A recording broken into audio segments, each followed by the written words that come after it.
Good afternoon, everyone, and welcome to Pepperdine University School of Law.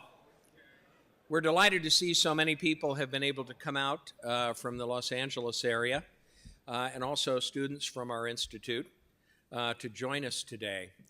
This is a very, very special occasion, and I'm delighted to be making introductions and moderating our program. I'm Tom Stipanowich.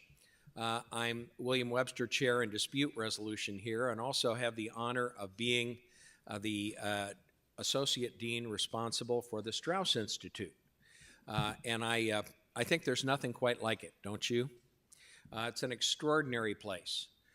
And I think we are appropriately regarded by the quality of the friends and connections that we make. And today, you're going to be meeting and hearing from some of our friends who happen to be on the cutting edge of the dispute resolution system, not just in China, but globally. So without further ado, I'd like to make some acknowledgments. I want to begin by inviting our Dean, Paul Caron, who's been extremely supportive of our institute and our mission, to come up and say a few words. Paul?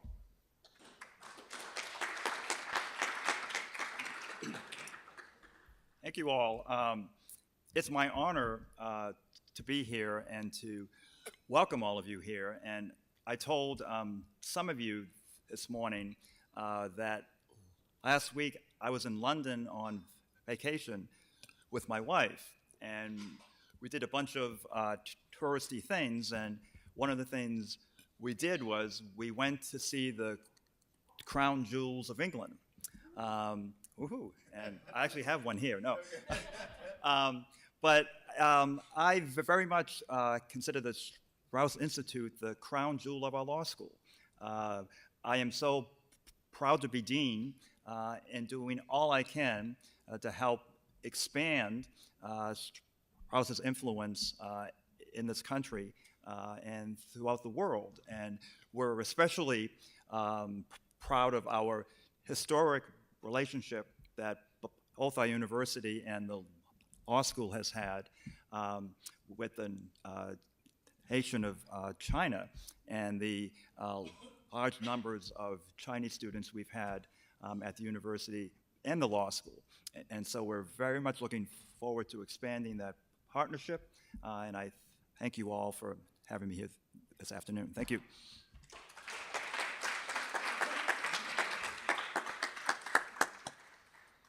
I'd also like to invite the managing director of our institute, my colleague, Professor Singh, to say a few words.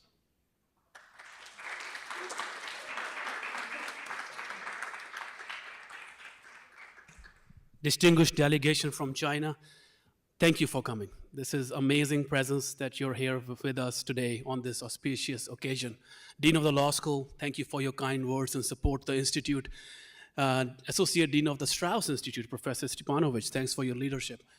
And our guests from JAMS and other mediation firms, and wonderful to see you all.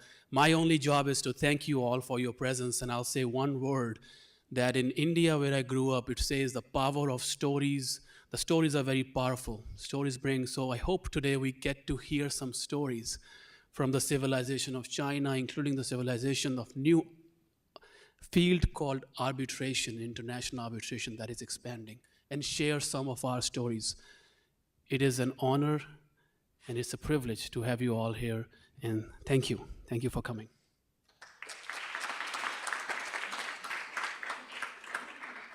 And now I want to extend a word of thanks to some individuals and institutions who have made this program possible today.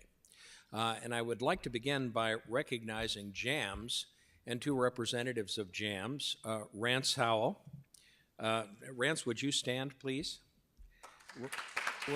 Rance is Director of International Operations at JAMS, and I'm proud to say, Rance, you also have an affiliation, a background with the Straus Institute. We're so proud of you and the work that you have done internationally and continued to do. JAMS is doing work now building bridges in China just as we are, and we look forward to collaborating.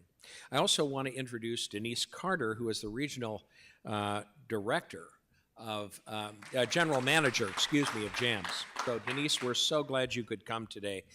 JAMS sponsored this meal. And so we thank you so much. You are literally the author of our feast. So really do appreciate it. I also want to acknowledge some other organizations without whom this would not have been possible. And I hope we have representatives of different organizations. First of all, part of the good news this year is the creation of a unique entity called the Pepperdine Straus Inn of Court. And it's an inn of court with a difference, because it's not just about litigation, it's about conflict management, dispute resolution. It is only the second inn of its kind in the entire country. This is something we've been at work on now for about a year and a half.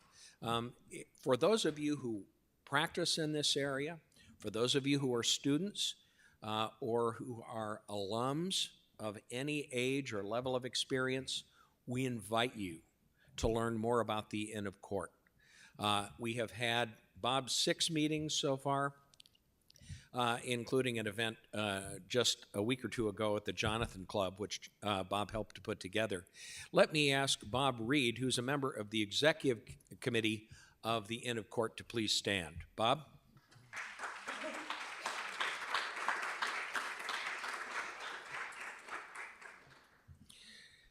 I also would like to acknowledge the College of Commercial Arbitrators, and let me invite, and by the way, I don't know how many of you know about it, but the college was founded back in about 2000. I remember at the time I was invited to be a co-founder, and I did it somewhat reluctantly, but actually came to realize that it's a wonderful organization. And it's been tremendously enriching in my life. I'd like to invite members of the College of Commercial Arbitrators who are here today to please stand.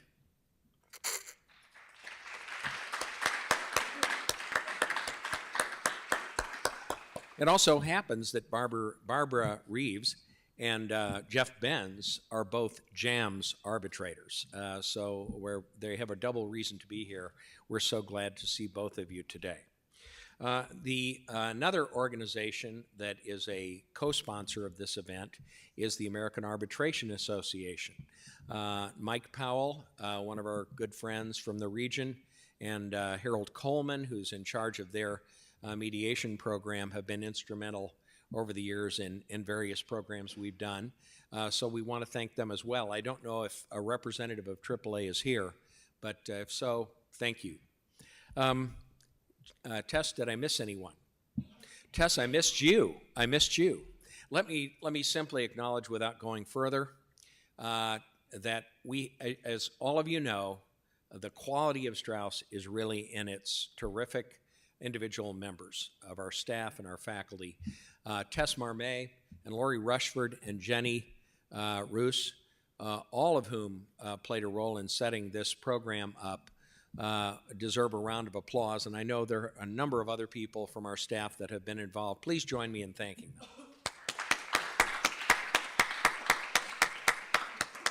And finally, I want to acknowledge someone without whom none of this would have happened, and could go back and back. And that is the head of our China program, Yushan, or Sammy Lee.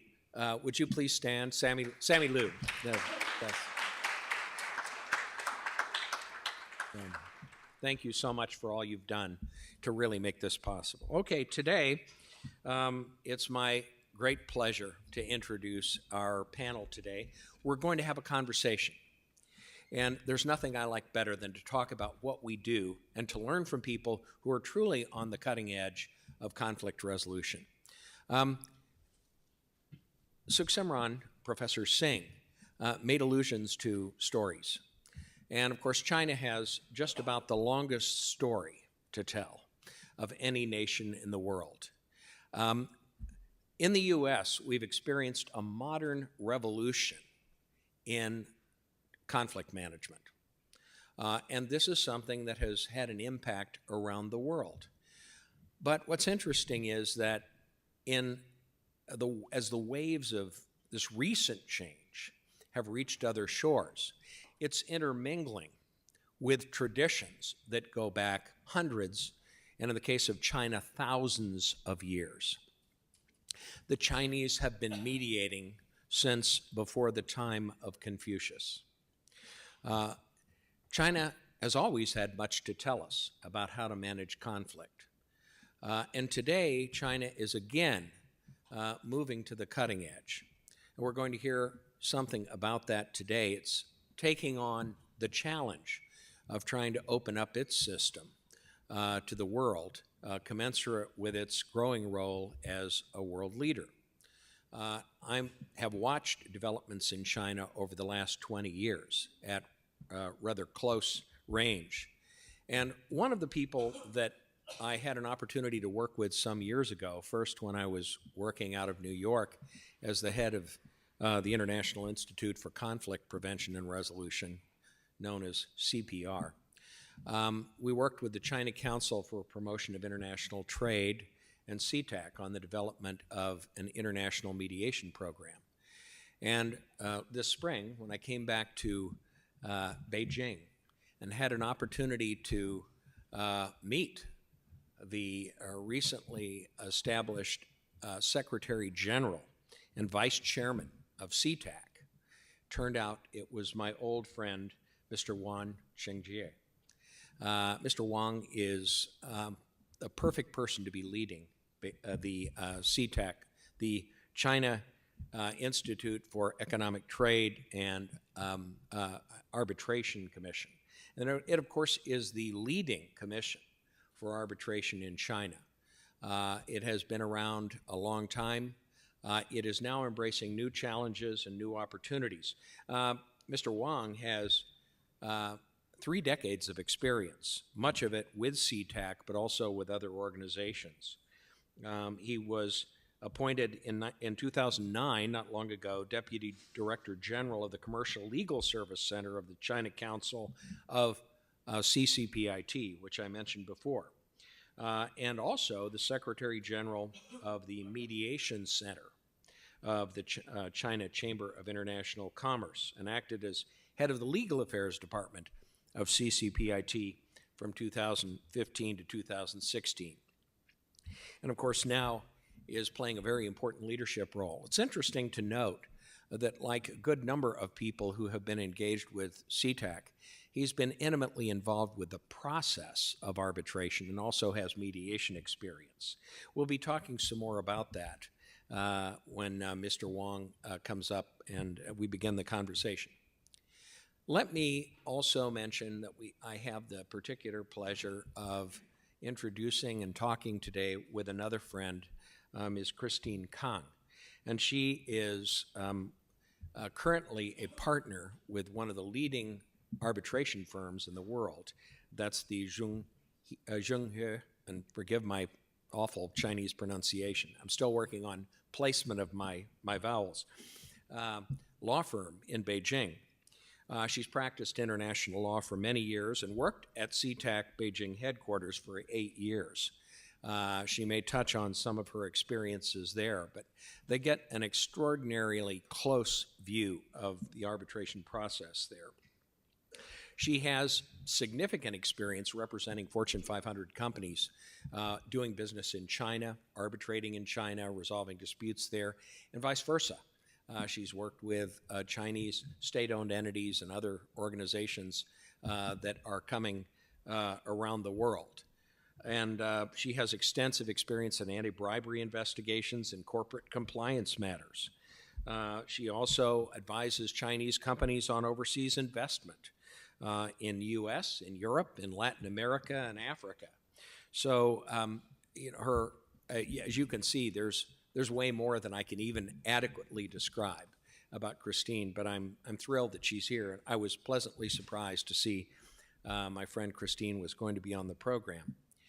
Finally, let me introduce Audrey Lee. And Audrey is with another leading law firm, Audrey being in Shanghai, the Zhong law firm.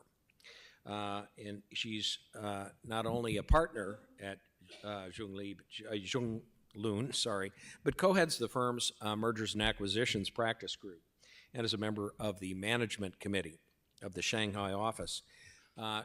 She has a lot of experience, just like Christine does, in corporate advisory, direct investment, cross-border mergers and acquisitions, project restructuring, international dispute resolution, all kinds of different commercial projects.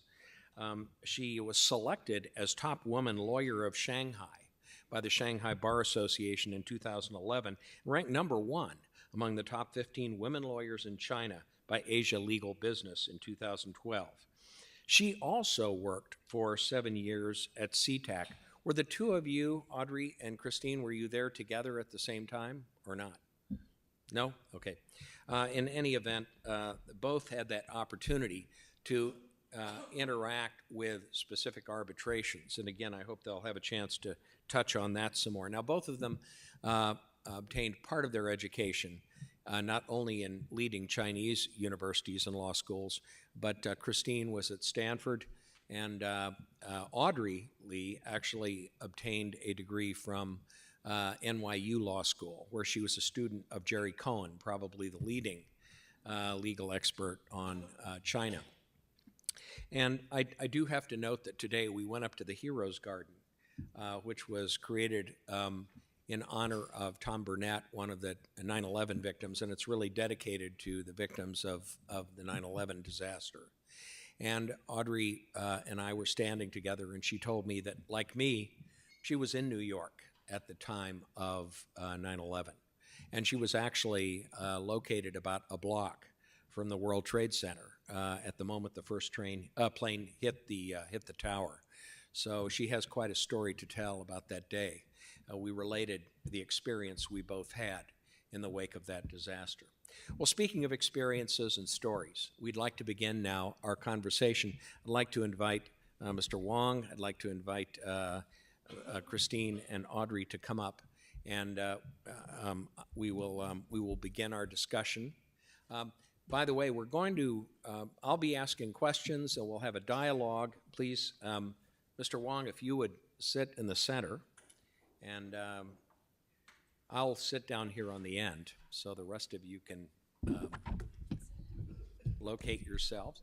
And then there will be an opportunity, I hope, for a question or two after we have concluded the discussion. Our colleague Jeff Benz, who's currently teaching with Maureen Weston, our sports law program, will come up and ask a couple of questions. So let's begin.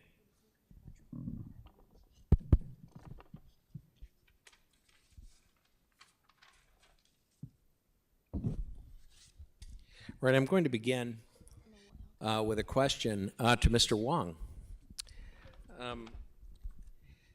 We've all heard about the Belt and Road Initiative.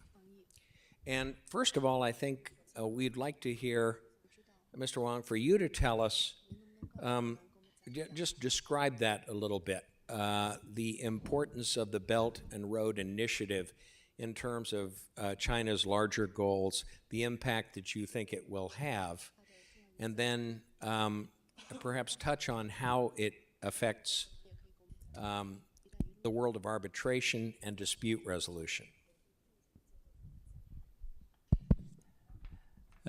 在我介绍之前啊，我首先还是要表达一下感谢。 Before I start my introduction, please allow me to express my gratitude. 今天很高兴能来到我们美丽的佩佩因大学，而且国际知名的学校。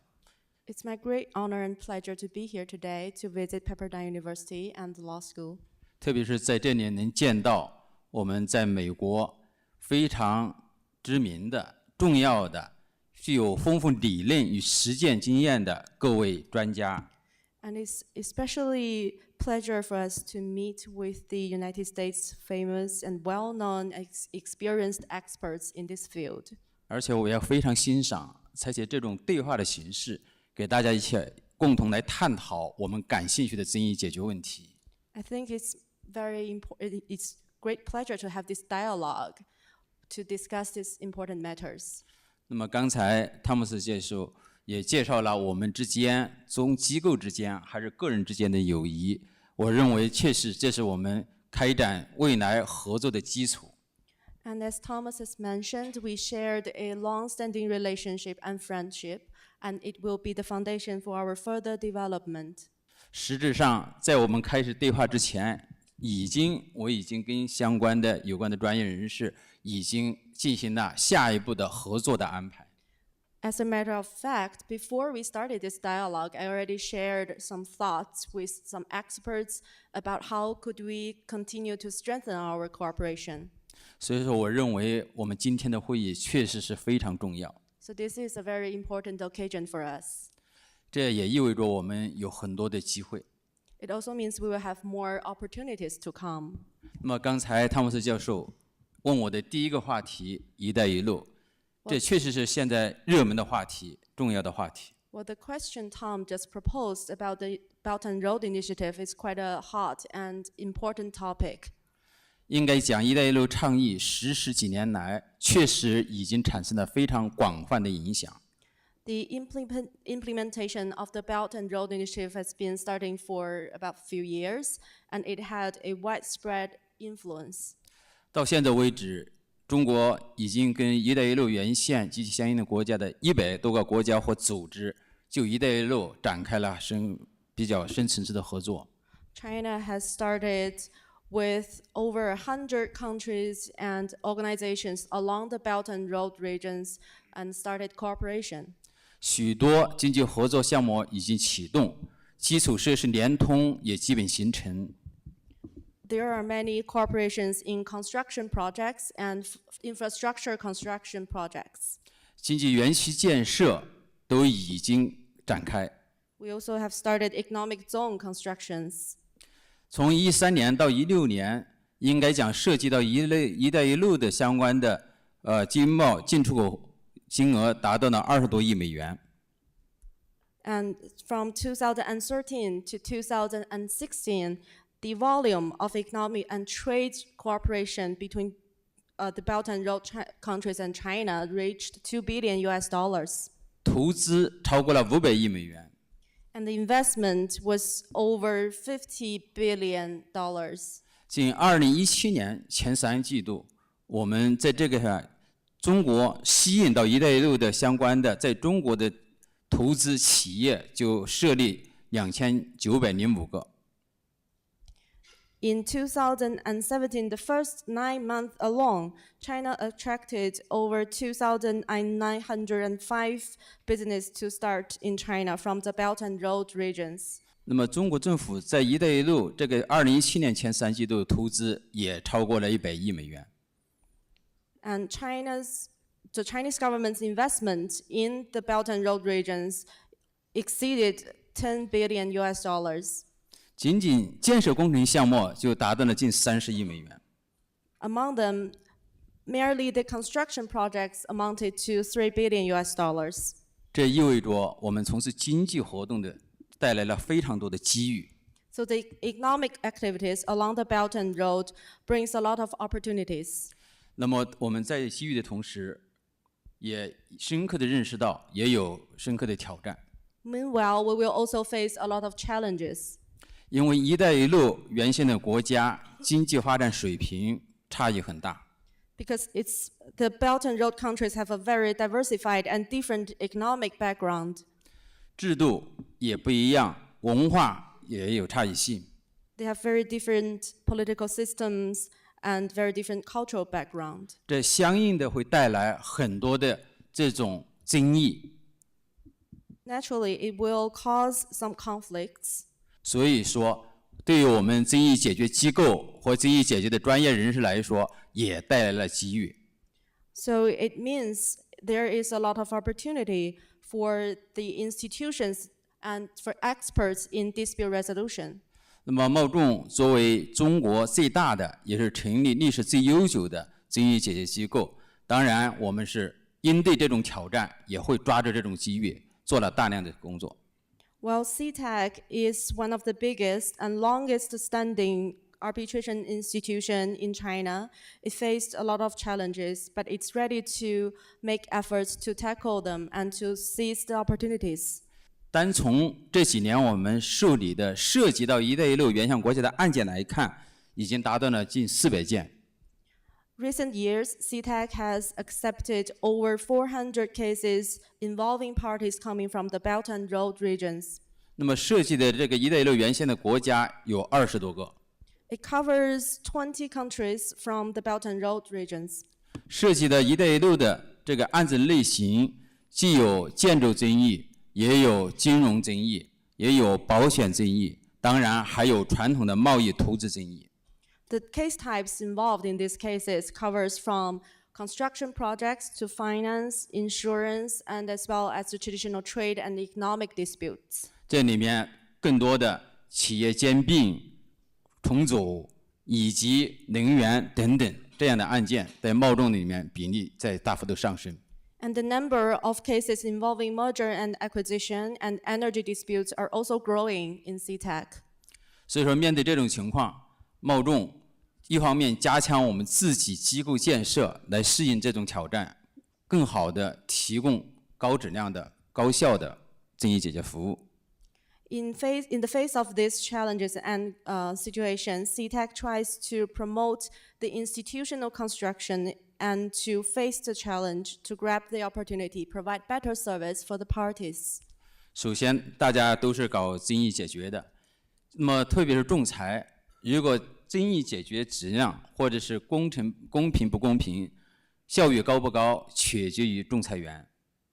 While you are all experts in dispute resolution, you will know that arbitrators decides the fairness and efficiency of arbitration proceeding. 我们去年为了这个服务于“一带一路”建设，对有贸重的仲裁员进行了换聘。我们现在在册的仲裁员有1438名，其中408名是境外的专业人士，而且这些专业人士来自于世界上65个国家或地区。 In order to serve the needs of the Belt and Road Initiative, last year we renewed our arbitrators panel, and now we have 1,438 arbitrators. Among them, 408 are foreign arbitrators and experts. It covers 65 countries and regions in the world. 而这里面呢，我们重点的吸收了“一带一路”国家的相关的专业人士进入到我们的名册。 And we focus to attract more arbitrators and experts from the Belt and Road countries. 应该讲，再加上我们贸重的仲裁规则规定，允许双方当事人在我们的名册外约定他们信赖的专业人士来担任仲裁员，解决他们的纠纷。所以说，贸重从提供专业人士解决当事人争议这个角度来说，能够满足不同国家当事人的需求，包括“一带一路”争议解决的需求。 And because the arbitration rules of CIETAC allow the parties to select and appoint arbitrators outside the panel of arbitrators of CIETAC, it enables CIETAC to provide a professional service for the parties and to meet their different demands in dispute resolution. 那么，为了满足世界范围内中国企业走出去这种情况，我们在机构设置方面也进行了进一步的拓展。 And in order to help Chinese enterprises to go out, we also have some design in institutional structure.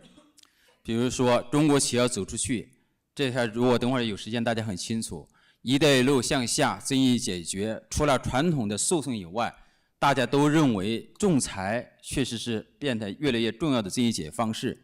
但是根据我们的实践来看，并不是所有的企业或经纪人士都了解仲裁。 所以需要我们仲裁机构要大力的宣传，提供便利的服务，让他们用好这种争议解决方式。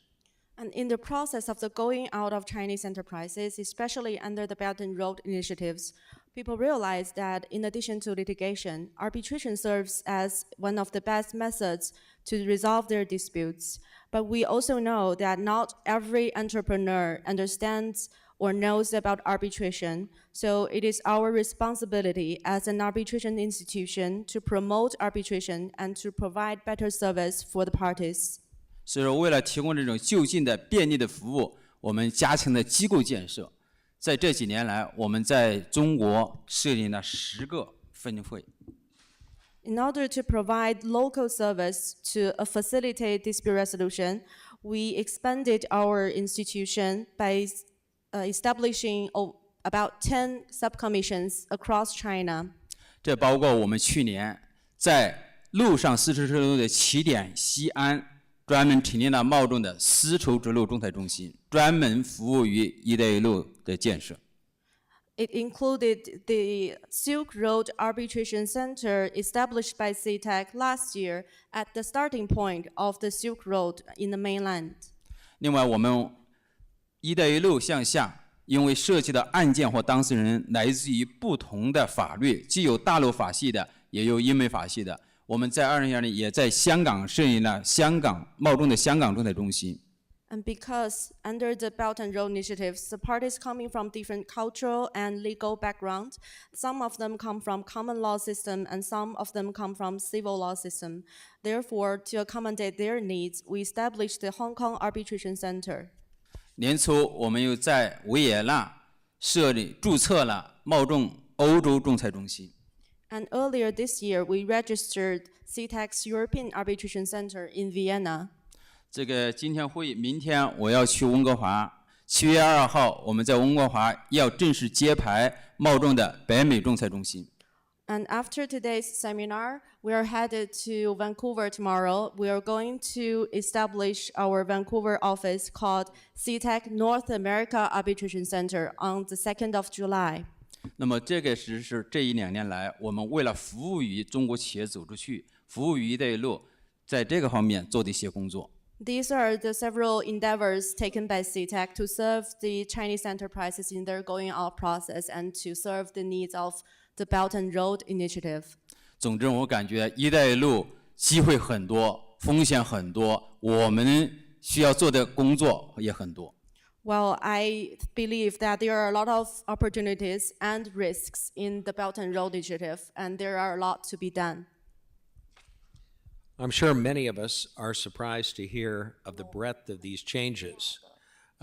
These are quite significant changes for what has traditionally been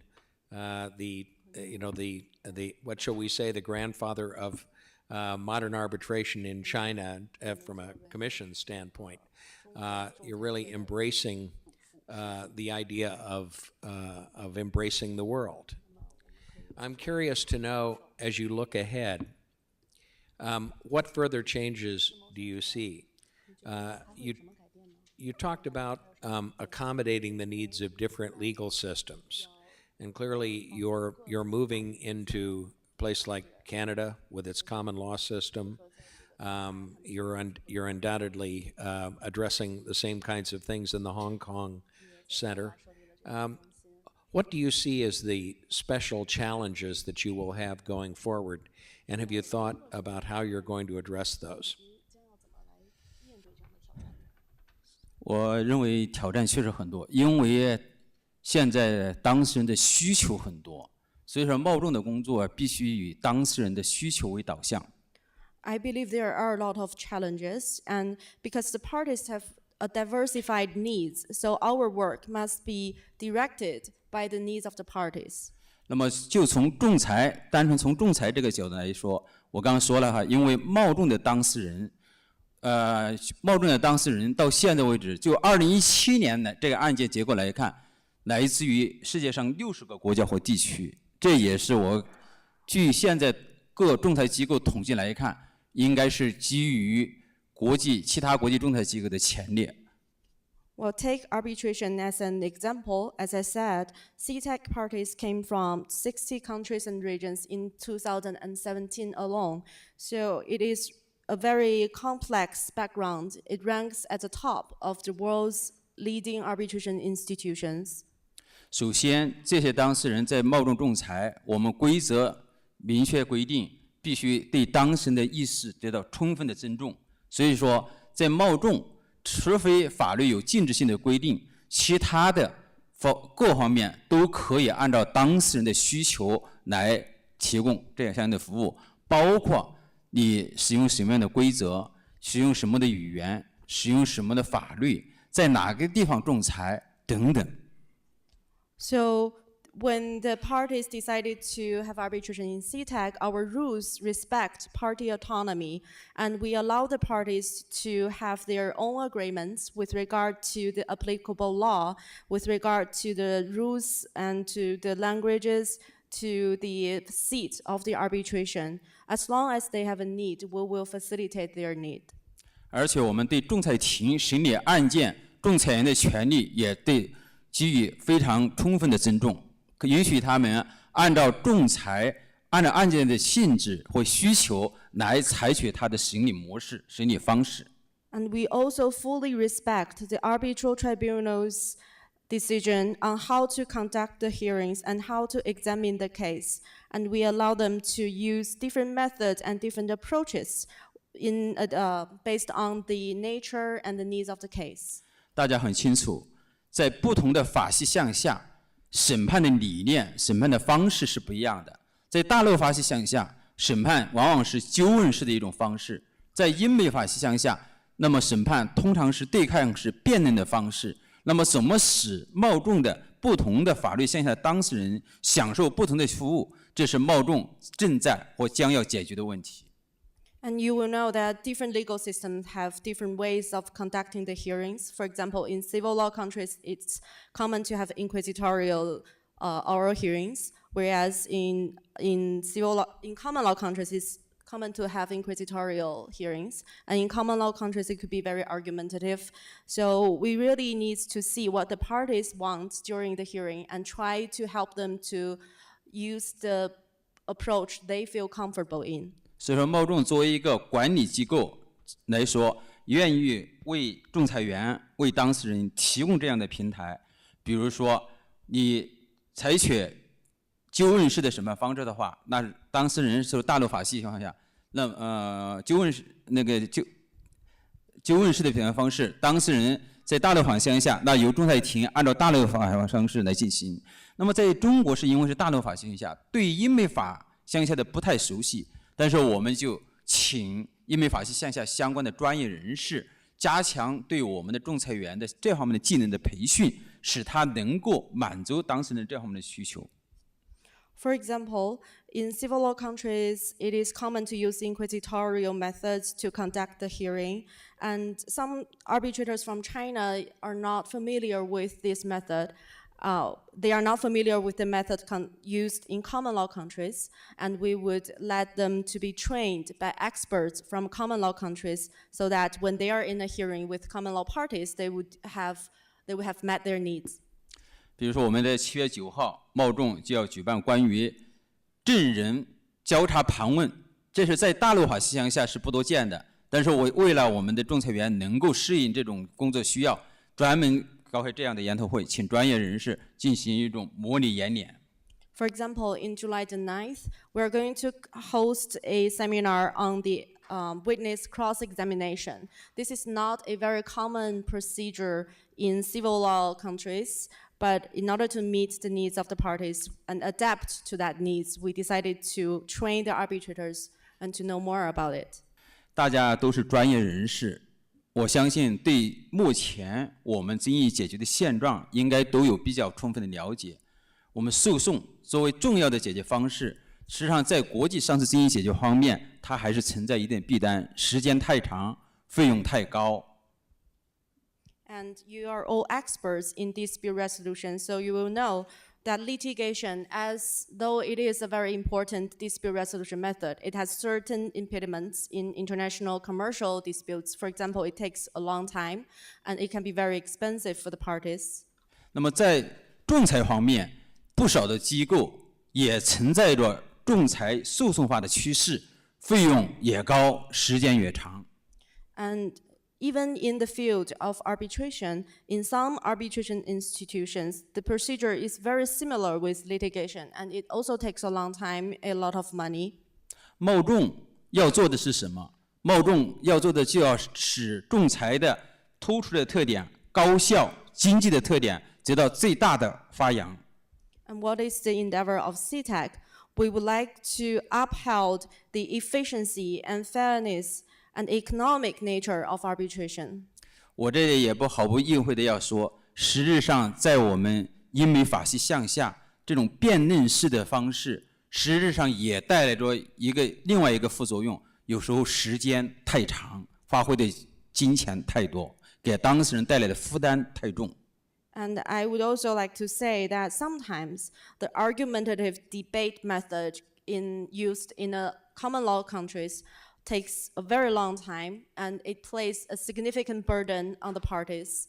所以说我们在探索大陆法系和英美法系两种不同的争议解决方式向下的融合，优势互补。So we are trying to explore a way to integrate the different approach in common law countries and civil law countries in dispute resolution. 那我要给大家介绍的是，我们现在贸仲在这方面应该讲达到了比较好的结合。贸仲受理的案件平均下来，主庭以后3人庭的是143天就结案。I would like to announce that CIETAC has reached a pretty satisfactory result in that effort. For example, recently, and the cases accepted by CIETAC would be concluded within 143 days after the formation of a 3-member tribunal. 简易程序的案件，1人庭的案件，主庭以后104天结案。And it would be concluded within 104 days after the formation of a sole-member tribunal under summary procedure.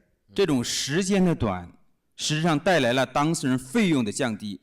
那么在贸仲受理案件来说，只相当当事人所发挥的争议解决成本，只相当于国际上其他仲裁机构的50%以下。So shorter the time means a lower of the fees involved in the arbitration proceeding. So the cost to conduct an arbitration in CIETAC is less than 50% of the average of arbitration institutions in the world. There's a lot here, isn't there? It's extraordinary. I have to tell you, I've been watching CIETAC for a long time. And there's a lot of new stuff going on here. This is quite extraordinary. All I will say for the moment is that I think with Mr. Wang, the man and the hour have met. You seem to be the perfect person to lead CIETAC forward in this new era of globalization. I'd now like to turn, if I might, to Christine. Christine, you have perhaps close to a unique background, the extraordinary experiences you have had representing Fortune 500 companies, doing business with China, Chinese state-owned entities working around the world. You've got a tremendous perspective. You also worked inside CIETAC. Talk to us about what's happening from the standpoint of an arbitrator, an arbitration practitioner. Well, first I would like to thank Pepperdine Law School, Straus Institute, and CIETAC to invite me to join this event. I'm very honored. And thank you, Tom, for your kind introduction. I have been working with different positions in the field of arbitration. I have been working as case manager with CIETAC for 8 years, and I have been practicing as an arbitration counsel for decades. And I'm also on the panel arbitrator with CIETAC and also other arbitration institutes such as ICDR, ICC, and HKIAC. And I'm very glad to see the development of the arbitration for all these years. You know, when I started my work with CIETAC, the arbitration, you know, the word is kind of different. And in China, for all these decades, the arbitration has made a lot of developments, and I'm sure Tom and you are all expert in the field of arbitration. You know a lot about the new development. I just want to give you a couple of points of the new development in China in commercial arbitration.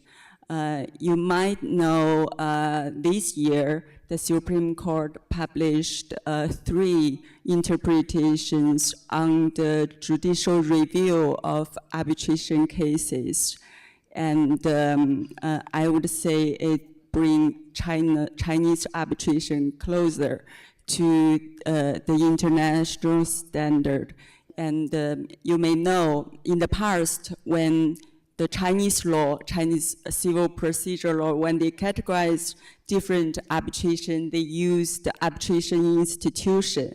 For example, whether it's an arbitration institution based in China like CIETAC, they categorize this kind of arbitration case as one type.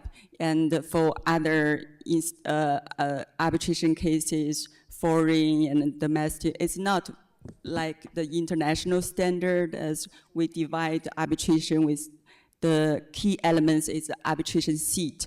So this new interpretation, they categorize the arbitration cases in 4 types that according to the seat of arbitration. Foreign arbitration is the arbitration award rendered outside mainland China, arbitration award made in Hong Kong, Macau, and Taiwan region.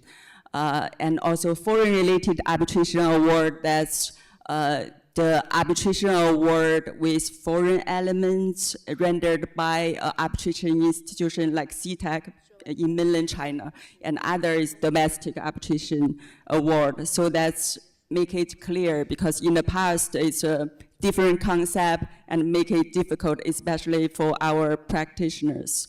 And another improvement, development is, you might know, it's very famous Supreme Court's regime is called prior reporting system.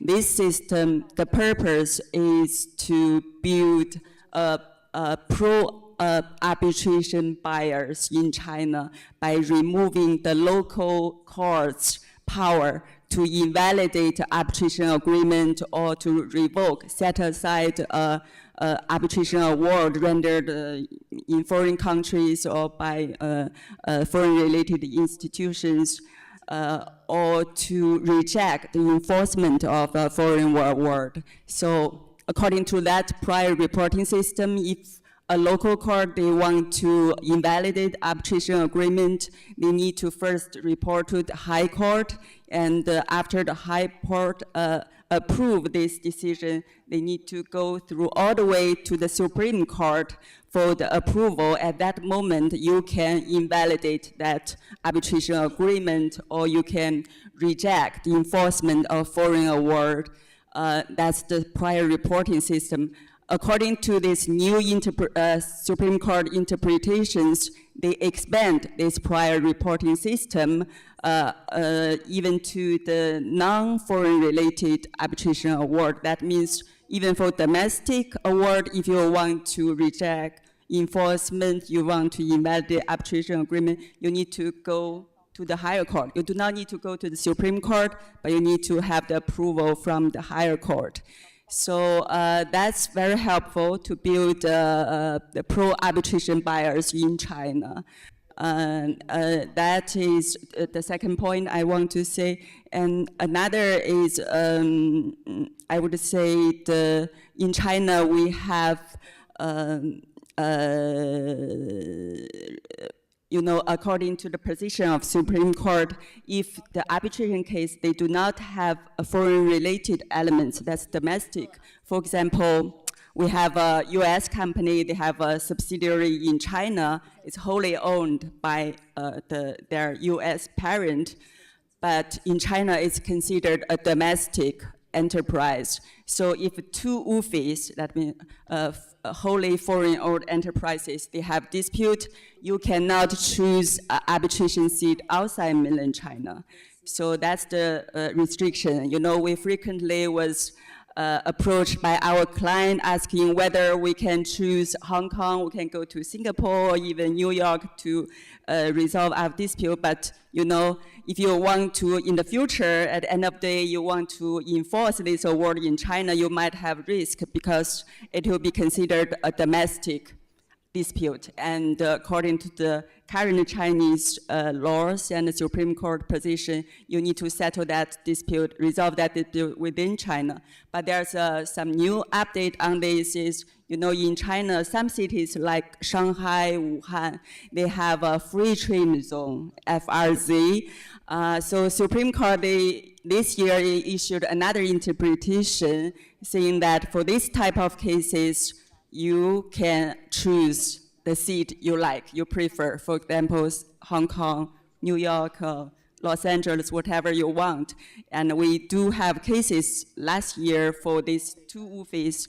They resolved that these disputes, you know, outside China, and it's recognized. So that's the new update in arbitration. This is also significant. We hear then changes not only in the legal framework of international arbitration, in which the Chinese People's Court is attempting to exert more oversight about what's happening around China in terms of enforceability. But you're saying that even in the domestic arena, even domestic arbitration clearly is a very different animal, as you say, and not as free and open as international arbitration is becoming.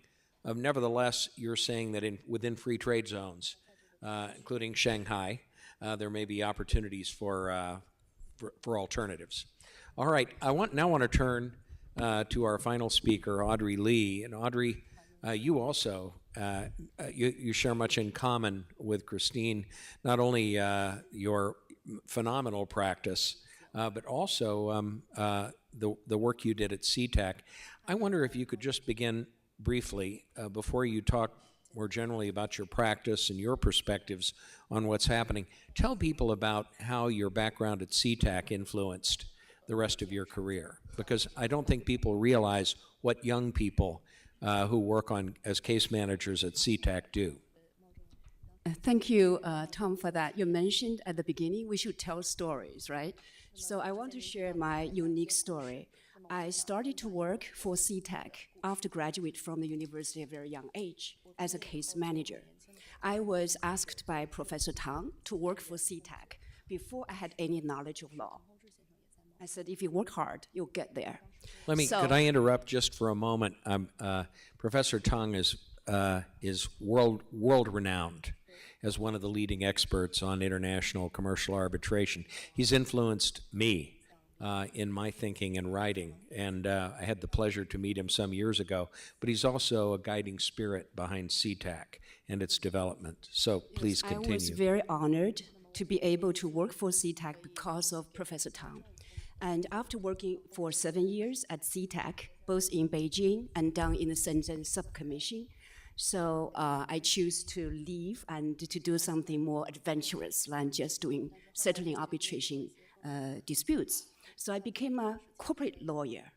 So, and I focused much on helping clients with deals, and mostly representing Western American companies. So basically, in the last dozen of years, I've been a corporate lawyer. However, the CIETAC experience, and as well as the arbitrator experience, has something different printed in my mind and in my approach to work with clients. Because the CIETAC, the dispute resolution experience, makes me feel that why arbitration? The purpose of arbitration is not to fight till the end of the story. The purpose of arbitration is to resolve problems so that the parties can continue the business relationship. So when I do deals, I always bear that more sensitive to potential risks and more proactive, because I always believe that it is so important to provide real value-added services for clients, because why clients pay you? They pay you to resolve real problems. So maybe this has made me a little bit unique from the general corporate lawyers. I tend to be more proactive and also tend to think always, what if there's problems? Some of you I met just now said corporate lawyers don't know how to draft contracts. I'm not, I hope that is not the case in my case.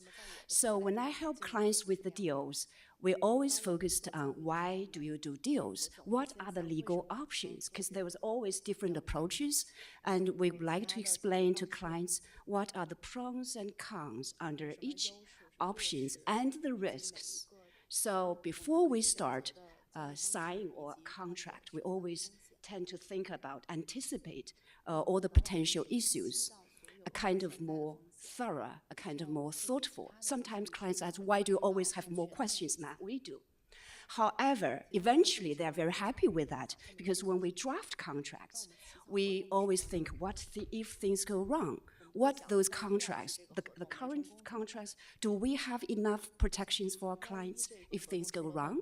Are these contracts, are these clauses being able to be enforced under different laws? Because we're doing cross-border transactions. It may apply Chinese law, it may apply English law, Hong Kong law.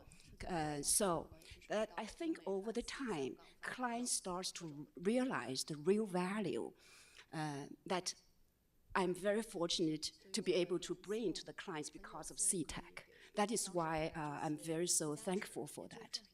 And over the years, and I've become a kind of trust advisor to the clients. The kind of clients I serve are all the multinational leading companies in the specific industries.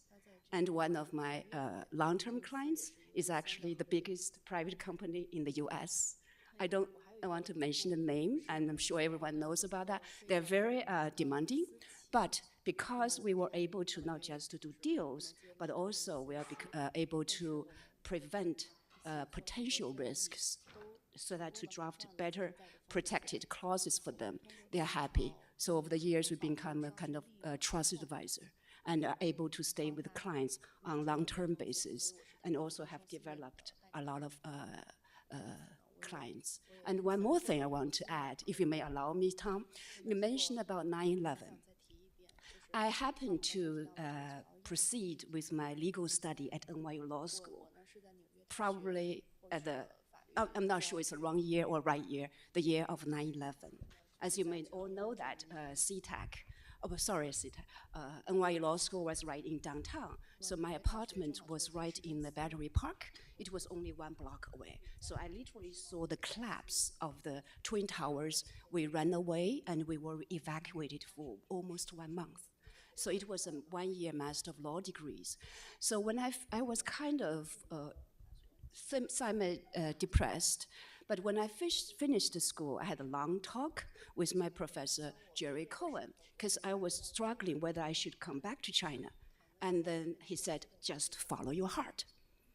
And then I followed my heart, and I came back to China, and I settled down in Shanghai. And it just, you never know, that year was the beginning of China joining WTO. And so many, I think China joined WTO 2002. So 2003, I went back, and that was the beginning of the pouring of business from foreign companies. So I happened to be, and was very fortunate, I became one of the earliest lawyers in China to be able to work directly for American big companies. That also has helped to quickly build up my legal practice. So kind of recognized by chambers and partners over the years as a kind of good top corporate lawyers. So without the CIETAC experience, without the dispute resolution experience, I'm not sure I was able to build up a good corporate work. So I thank to CIETAC, I thank to every one of you who are dispute resolution experts, and I'm also an arbitrator and I work for that as well. Thank you. That's a wonderful story. Beautiful. We have limited time, but I just want to raise a couple of other questions, and I know Jeff has at least one that he wants to ask, which I think is a very important one. First one really is raised, Audrey, by your comment about being proactive in managing conflict as a transactional lawyer. Let me say I have been guilty of saying, based on anecdotal evidence, transactional lawyers often don't know a lot about conflict management. And clearly, here is someone who does. As it happens, my daughter, after having been a litigator for a long time, went in-house and is now a transaction lawyer. So I know at least two that are really informed. But let me just say that we hear about the history of mediation in China. I know that there's a lot of talk about the use of mediation now in many different settings, court-connected settings, et cetera. Curious to know how, and I can open this up to everyone, but I'll start with Audrey. What is the future of mediation in China? Is there a notion of the idea of a professional mediator, just as there is an arbitrator that will develop? Is there a cadre of commercial mediators that is developing? Where do things stand with respect to the Chinese landscape right now? This, of course, is something that here in Southern California we talk a lot about. I'm curious to know, what do you see as the future of mediation in China? Audrey, could we start with you? You want to start with me? Yeah. Are you sure? Well, I may provide a different perspective, as I mentioned, because I'm mainly a corporate lawyer.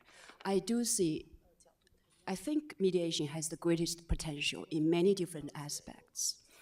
Obviously, you can do mediation during the court proceedings, and you can, of course, do mediation during the arbitration proceedings. But what I feel is more relevant to practicing lawyers is you can do mediation actually by representing your clients, depend on the nature of the matter. And this is actually, mediation is actually one of the common approach I would always unconsciously take in representing the clients I have, because the clients are always international companies. They sometimes do joint ventures with Chinese companies. There is quite a few cases I can share, but because of time, I'm afraid I don't need to go through details. And sometimes there's some potential joint venture disputes, and for lawyers with dispute resolution experience, because we want to be proactive, we kind of try to mediate in a very informal way. Before the clients finally decide mediation fails, we should go to court. So I have tried that for many times, and of course we tried very hard. In a way, it's like, what are the main facts? What are the possible solutions if you go to court? If you go to arbitration, what is the cost of the time? What is the cost of the money? What is the cost of the deal opportunity loss? You have to bear the economics in mind as well. So we have done a lot of that, and there's quite a significant transactions I've done to turn potential joint venture disputes into a sale of a transaction. Because as we all know that, if the joint venture dispute in China, if you go to arbitration, the worst case scenarios is to terminate the joint venture and to dissolve the company. But dissolution of the company in China, legally speaking, cannot be done only with the paper of the arbitration award. You still have to get the real consent of all the members of the joint venture. In other words, since they are already in dispute, so they will not agree. So in other words, the arbitration award only solves half the story. So when that happens, we will try really hard to explain to the clients why that only ends half of the story. So eventually we will try whether there's an opportunity that either the foreign companies can buy back the Chinese partners' equity, or the Chinese companies can buy back. So that way we try to, just like if you want to divorce, you can lose everything, or you can lose your feelings, emotions with each other, but you still get something back. So in my practice, I've done quite a few transactions that actually started with a very harsh dispute, and by using, thanks again for the dispute resolution experience, to that approach to make the clients work together to win, to come to a win-win situation. So there's quite a few cases like that. Okay, so to summarize, we hear Audrey saying that lawyers may use skills like those of the mediator, proactive lawyers, to try to ameliorate the harshness of conflict and open up opportunities for their clients. Also, you mentioned the role of mediation in arbitration, which is something that has developed a good deal in China. And I will now turn to Mr. Wang, and I know you have some things to say about this. 这个我想对调解问题啊，包括这个汤姆斯先生，就是说未来调解在中国的发展做一点我提点我的看法。 Well, I'd like to introduce or talk about my views on mediation in the future of China. 我要说的是，调解作为一种争议解决方式，应该它会变得越来越重要。 Mediation is going to be one of the more and more important dispute resolution methods. 那么在中国来说，首先调解有非常深厚的文化基础。那么就正如我们儒家里面“和为贵，和其生财”，这是我们解决争议的基本的一些理念。 In China, mediation has a valid cultural foundation, as Confucius believes that harmony brings wealth. 另外呢，调解的实践在中国也非常丰富。除了专门的以调解方式解决争议以外，实际上在贸仲也创造了仲裁与调解相结合的这种做法，在国际上现在称为东方经验。 Well, we also have a very rich experience and practice in mediation.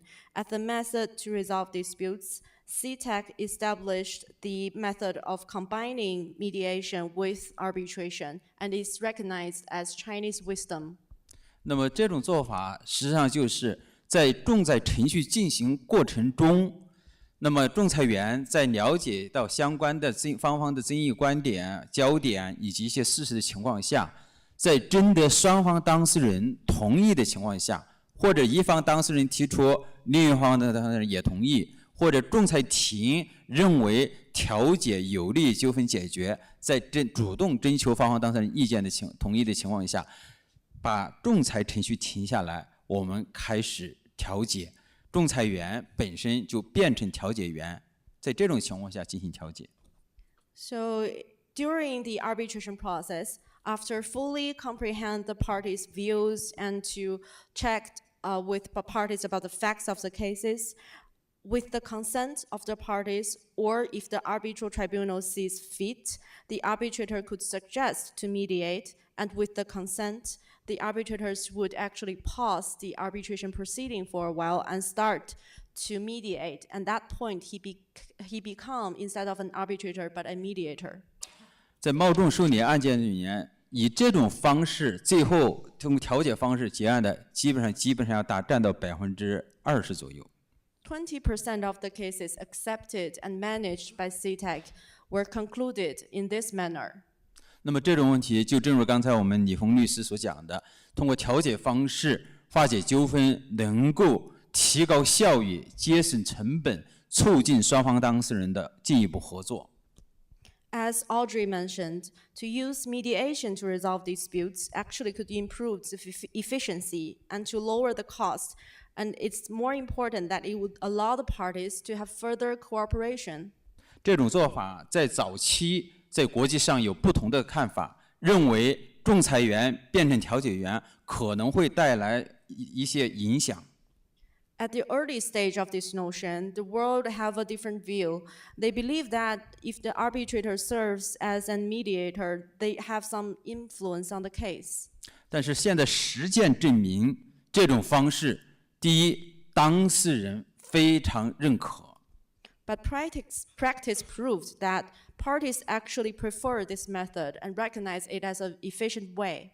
第二，在贸仲的仲裁实践中，许多来自于外国的仲裁员在贸仲审理案件采取这种方式以后，也认为这确实是解决问题的好方法。 And secondly, in the practice of CIETAC, many foreign arbitrators adopted this method in their hearings, and they find it a very beneficial way to resolve disputes. 那么在这种方法下，实际上有几种不同的结果。一方面，如果说和解调解成功的话，那么双方当事人可以把这个案件撤销；另一方面，如果说不撤销案件的话，双方当事人可以授权仲裁庭按照这个达成的和解协议制作一个裁决书，以裁决的形式结案。 So there are different results from this method. If the mediation is successful, then one of the parties may decide to withdraw the case, and the case would be withdrawn. And if they reached an agreement, they could also authorize the tribunal to make a consent award on the basis of that settlement agreement. 那么有不少的人以前反对的人士在担心，在这种情况下，仲裁庭、仲裁员会不会受到他在调解过程中了解到的相关的一些看法、说法的影响，对他未来做出裁决？如果说一旦调解不成功，又要恢复仲裁程序，在这种情况下，影响到他的裁决的判断。And some people who does not agree with this method wonder, what if an arbitrator used or was influenced by the facts she or he gained through the mediation process and would be under that influence when he makes the decision in the arbitration proceeding? 那么很多人认为这可能会为跟西方跟普通法系向下关于自然公正原则有所违背。And some may believe it is against the equity rule of the common law countries. 事实上，这个忘记了一个很重要的前提，就是说调解以及仲裁员变成调解员，以及调解不成功的情况下恢复仲裁程序，这一切都是在双方当事人同意的情况下进行，而不是仲裁员的自我主张。But that argument neglected one of the very important facts, which is that both the mediation process and the arbitrator's role as mediators, as well as the following arbitration procedure if the mediation was not successful, were under the consent of the parties. It is not the initiative of the arbitrators. 既然仲裁这种争议解决方式是当事人仲裁协议的约定，是一种权利的让与，让仲裁庭来怎么做怎么做。那么我们调解或者在仲裁过程中，仲裁员变成调解员，在最后恢复到仲裁程序，也是当事人认可的一种做法方式。所以我们不要认为师傅我们作为专业人士比当事人在争议解决方面更加高明，实际上他们对自己的利益是清楚。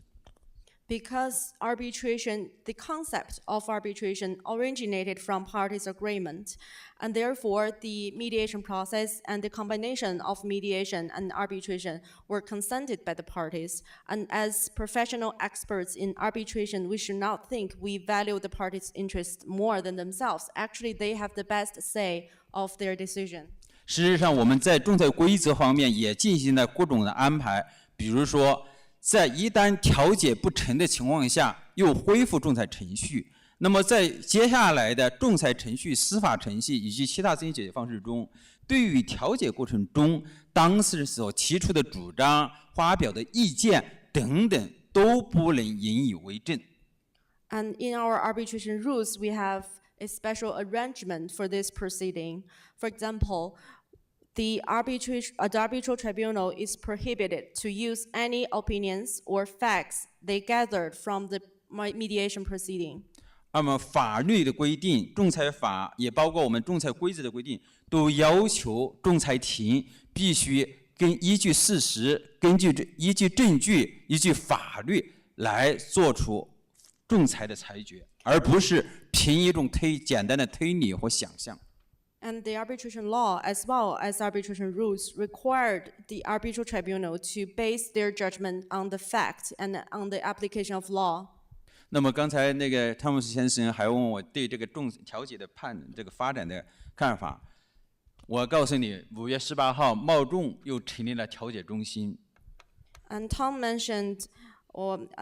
wondered about my attitude toward the potential development of mediation. Well, I'd like to tell you that on the 18th of May, CIETAC established its mediation center. 这说明我们认为当事人对调解未来的需求，也说明作为争议解决机构来说，不能只仅仅提供单一的争议解决方式，应该是多元的服务。Which shows we understand there will be more needs for mediation in the future. And it is important that a dispute resolution institution cannot provide a single service. It has to provide a diversified and alternative dispute resolution service for the parties. 那么调解员未来作为一个职业，在中国应该有大的发展。 And mediation and mediators would have a lot of opportunities in the future of China. We're rapidly approaching the end of our time, and I know we have some students that need to return to class. Let me ask Christina, do you have just a brief statement you would like to make regarding mediation? Yeah, sure. I cannot agree more with Mr. Wang that mediation will play more and more important role in dispute resolution. And I will only briefly talk about my experience as arbitrator and as practitioner. Ms. Wang mentioned about MEDAP process in China. It's called Oriental Experience, and it's very successful in China because, as he mentioned, China has a long history and a solid, profound foundation for mediation. Chinese people, they don't want to go to court. They want to settle it, and they want to focus on making money, not go to court. So that's the basis. And from my experience, when I sit as a CIETAC arbitrator in a case, one of the case, it's very impressive. And I'm very happy with the ending. It's between two parties. One is Chinese party, another is Sweden party. They have a long time relationship, but they have some problem and the conflict, and they go to court. And we go through the arbitration procedure, according to the rules. At the end of the day, I notice when they talk about their relationship, they still talk about the good relationship they had. So at the end of the proceeding, I asked them whether they have intent to settle. And they were very happy. Then they said, we want to go to another room, talk about terms. And eventually they reached the key terms, and they settled, and actually they signed a new contract to continue the business. And that is very happy ending, and they are very happy, and eventually we write down the key terms, and we made it a consent award, and they can continue the business. That's my experience, MEDAP process with CIETAC. And another experience was when I sit as arbitrator with SEDR, the city New York. I know, as Mr. Wang mentioned, that in a Western world, we practitioners, arbitrators, we have the concern of switching hat, arbitrator, mediator, whether it can, influence the justice to make the award. But it surprised me is in the case, we have a 3 days hearing. The first hearing will go through, procedures and merit matters. And the second day when I came to the room, we have around 2 hours hearing. And then the two sides, one company is US company, another UK company. And the two counsel, they come to me, they said, actually, we might settle, and we want to talk about the settlement terms. And I said, oh, good, okay, now I can leave you, I can go. And they said, no, you need to stay here, and we will talk about that. And we want you to write down with, the record, and we want to make it enforced. Because as practitioner, I see the key weakness of mediation is enforcement. So that's the weakness comparing with arbitration. So they settled, they write down the key terms, and actually, this case, I still cannot close because they did not ask me to close. They said, we want to, during the procedure, we make it enforced, and then you can declare the closure of this case. And last week, I got the update that they have make all the payment. So everything is solved. So that surprised me kind of because, as Mr. Wang mentioned, the key issue in dispute resolution is the parties. their intent, what they want. You know, we as arbitrator, as counsel, we are a tool. We came here, we sit there to serve, to help them solve the problem. I think we cannot be restricted by the switching head, which is, you know, serving them, help them solve the problem, and then they have good ending, then that's happy ending. I'm happy with that. You know, we have used up just about all of our time, and but before we conclude, let me simply say this has been a wonderful way to conclude the discussion, because what you've heard is a synopsis, really, of an ongoing conversation Chengjie, Wang, and I have been talking about, and it's Professor Tang and others have written about. We've talked about it internationally, and that is the interplay between mediation and arbitration. Arbitrators in China very frequently put on the hat of a mediator and resolve disputes. In the United States, certain Western countries, it's much more controversial. Here in the United States, we think about all the barriers to switching hats. But what Christine's experience illustrates is precisely what our overall experience is. In many cases, there are opportunities for an arbitrator to take advantage of active negotiation between parties who then come and say, we're very close. Can you help us mediate this to a resolution? I've done it a number of times without caucus and been able to get a final result. We see it as, we see the issues, the barriers, but nevertheless these opportunities exist. And I think this is one of the many fruits of the ongoing conversation between people of goodwill in different countries. Please join me in thanking our panelists and our interpreter.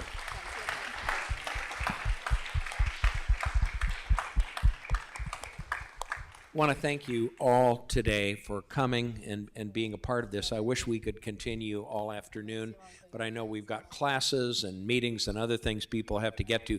Thank you again. I hope we'll be back soon, and we'll get them to talk about online dispute resolution. Thank you again. 谢谢。